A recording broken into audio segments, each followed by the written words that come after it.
Hola a todos, buenos días, buenas tardes, profesora presente y compañeros. Hoy día vamos a hablarles sobre los desórdenes alimenticios junto con mi compañera Paz Raín y yo me presento Noelia Barriga. Somos del curso cuarto medio B y la asignatura a la que pertenece este trabajo es Ciencias de la Ciudadanía. Bueno, primero vamos a mostrarles nuestro índice. Vamos a comenzar con la introducción. La introducción se va a dividir en tres partes. La primera es, ¿qué son los desórdenes alimenticios? La segunda es, ¿qué tipo de desórdenes alimenticios existen? Y la tercera, ¿de qué tipo de desórdenes alimenticios vamos a hablar? Luego de terminar con nuestra introducción, vamos a plantearles nuestra hipótesis. Y luego de plantear nuestra hipótesis, vamos a darle veracidad con nuestra investigación y también vamos a hablar de cómo se da en el país el tema de los desórdenes alimenticios o trastornos alimentarios. También vamos a mostrarles unas entrevistas que hicimos a personas que padecen trastornos alimenticios o tuvieron trastornos alimenticios. También vamos a hablarles sobre nuestro resultado de la investigación práctica y finalmente para cerrar vamos a hablar de nuestra conclusión. Así que comencemos. Bueno, ¿qué son los desórdenes alimenticios? Los trastornos alimentarios, también conocidos como trastornos de la conducta alimentaria, se caracterizan por una preocupación excesiva por el peso, la forma corporal y la comida, lo que resulta en patrones de alimentación anormales. Estos trastornos pueden surgir tanto en hombres como en mujeres y se desarrollan en cualquier etapa de la vida, aunque suelen comenzar en la adolescencia o en la adultez temprana.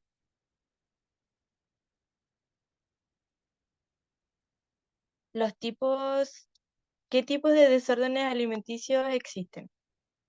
Bueno, algunos tipos son la anorexia nerviosa, la bulimia, la obesidad, la vigorexia y la ortorexia.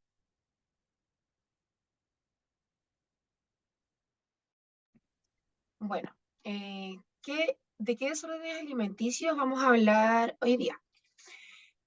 Primero vamos a comenzar con la bulimia nerviosa. ¿Ok? Las personas que padecen de bulimia nerviosa se caracterizan principalmente por una obsesión con su cuerpo. Eh, como en como muchos desórdenes alimenticios, tienen una obsesión por su cuerpo, su físico, su peso y la comida. Una de las mayores características de estas personas es que tienen atracones, o sea, no comen nada durante el día y a la hora que comen es a causa de la ansiedad y se comen todo lo que encuentran, tienen tremendos atracones de comida y luego de eso le llega el arrepentimiento y vomitan, ya sea por causa natural o provocándoselo. Y también hay gente que llega a tal extremo de usar laxantes para botar lo que quede de comida en su cuerpo. La anorexia nerviosa. Las personas que tienen anorexia nerviosa están obsesionadas con el tamaño y forma de su cuerpo. Estas personas tienen una distorsión de la realidad, ya que éstas se sienten obesas aun cuando son delgadas e incluso demacradas. Y al hacer esto se obligan a perder el apetito.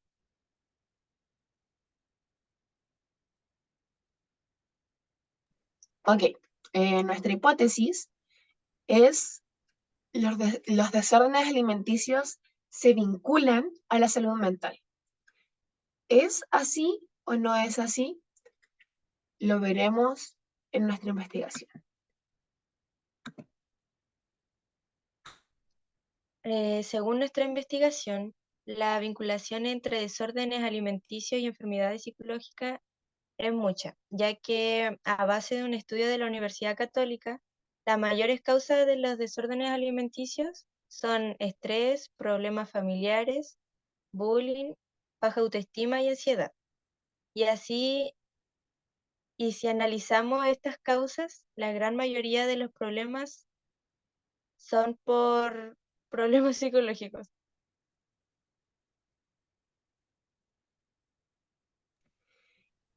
Ahora, ¿cómo afectan los desórdenes alimenticios en Chile?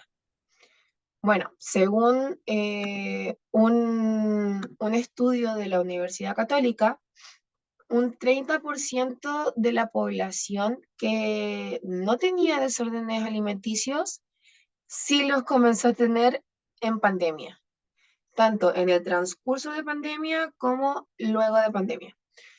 Y también dentro del estudio se analiza que más del 55% de los afectados en desórdenes alimenticios son mujeres. Y por otro punto, por otra parte, también tenemos que más del 70% de la población en Chile tiene un desorden alimenticio.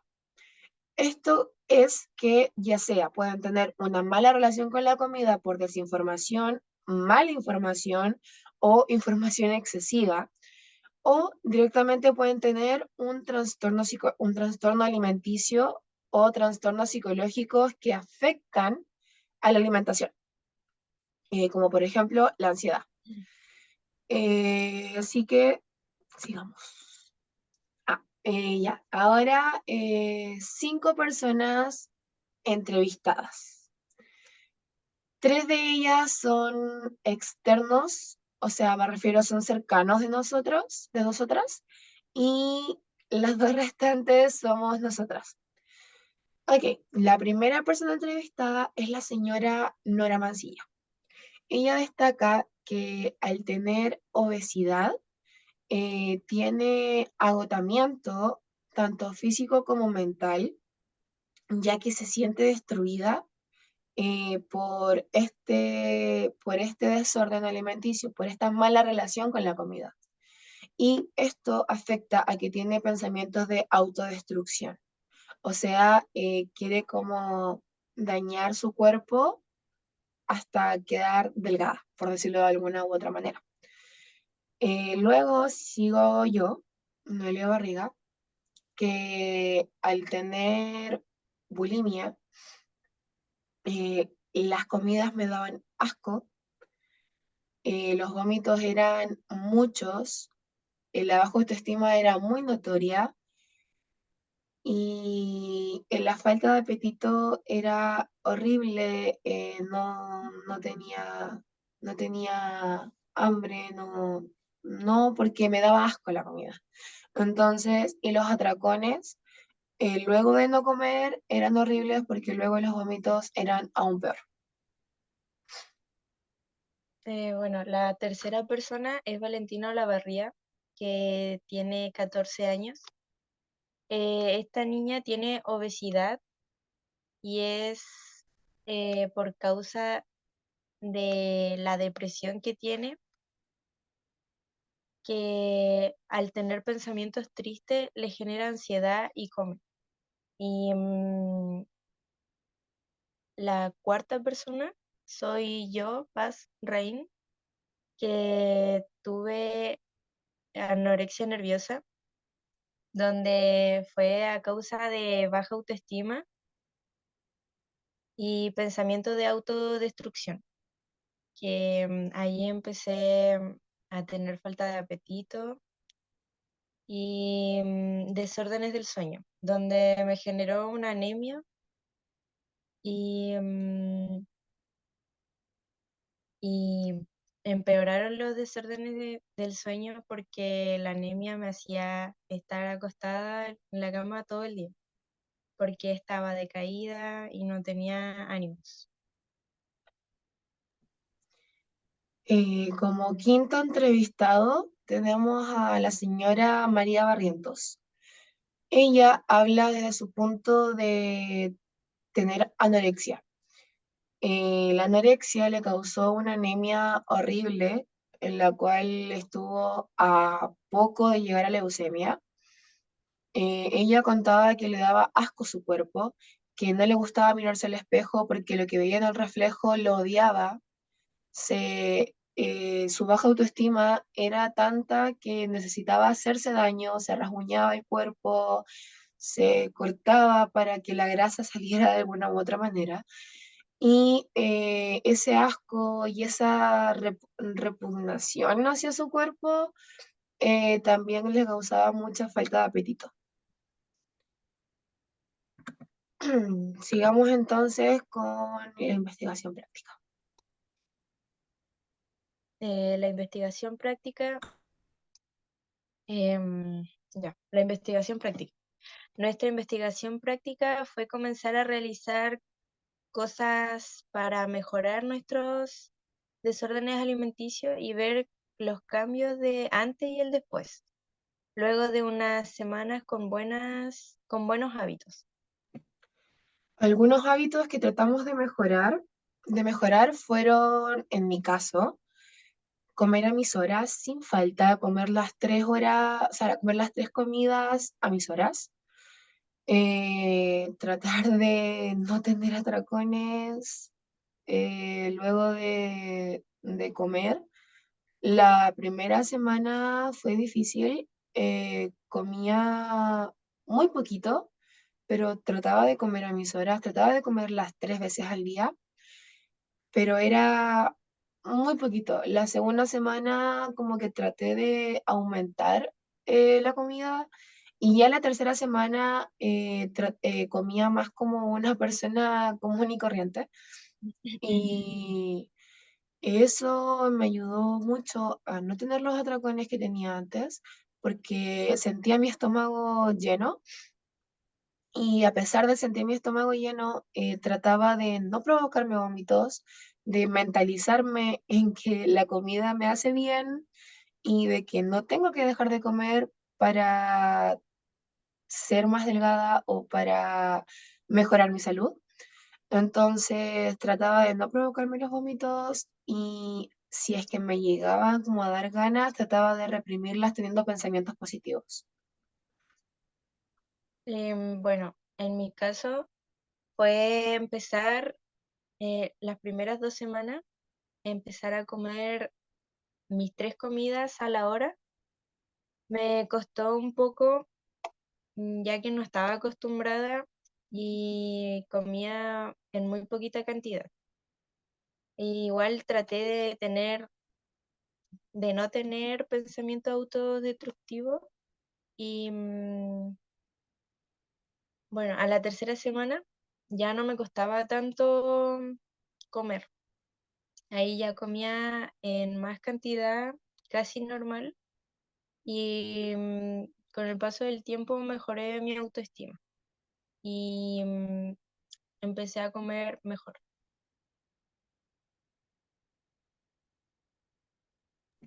Ok, ahora la pregunta es, ¿cómo nos sentimos después de las 3 semanas cambiando hábitos? En mi caso, mejoré mucho mi calidad de sueño, mi apetito mejoró bastante y todo esto a causa de la reducción de la ansiedad, porque al no comer nada, luego me daba ansiedad, me daban los atracones, daban los vómitos, entonces al tener estos buenos hábitos de comer a mis horas y de no provocarme atracones o no provocarme vómitos, eso redujo mucho mi ansiedad y al no tener una ansiedad tan alta, mejoraba mucho más mi apetito y mucho más mi calidad de sueño.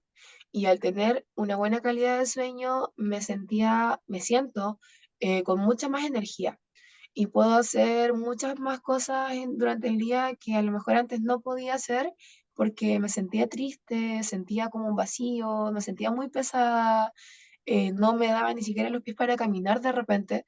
Entonces, ahora me siento mucho más energética, puedo salir del colegio, hacer actividades extracurriculares, ir al gimnasio, hacer mis tareas, estudiar sin ningún problema porque me siento más energética, me siento mucho mejor. Bueno, en mi caso, después de 3 semanas cambiando hábitos, mejoró bastante mi ánimo, ya que no estaba tan decaída como antes y mejoró bastante mi autoestima. El sueño se me regularizó, ya que comiendo más tenía más energía para hacer mis actividades y ya no estaba acostada todo el día decaída y sin ánimos, sino que ahora podía hacer mis actividades normal. También mejoró bastante mi apetito. em, Podía comer las cantidades normales que debería comer las personas y eso.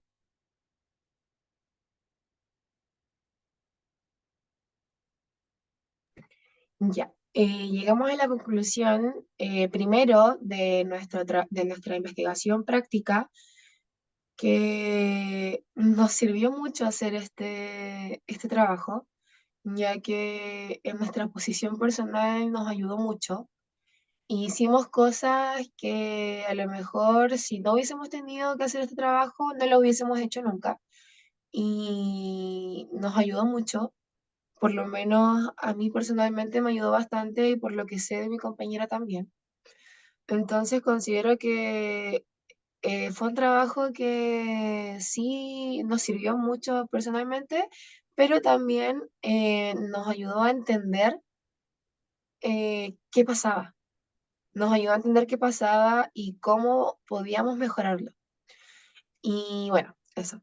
Y ahora sí, llegamos a la conclusión en general de que nuestra hipótesis es verdadera, ya que sí tiene que ver mucho la relación con la comida con la salud mental, porque si uno no está mentalmente bien o estable, no puedes tener una relación estable, normal, ni con la comida, ni con las personas que tienes alrededor. Porque para primero tener una relación estable, ya sea con la comida, con amigos, con pareja, etcétera, primero tienes que tener una relación estable contigo. O sea, tanto mentalmente, salud alimentaria o de cualquier sistema de salud que estemos hablando, pero primero contigo.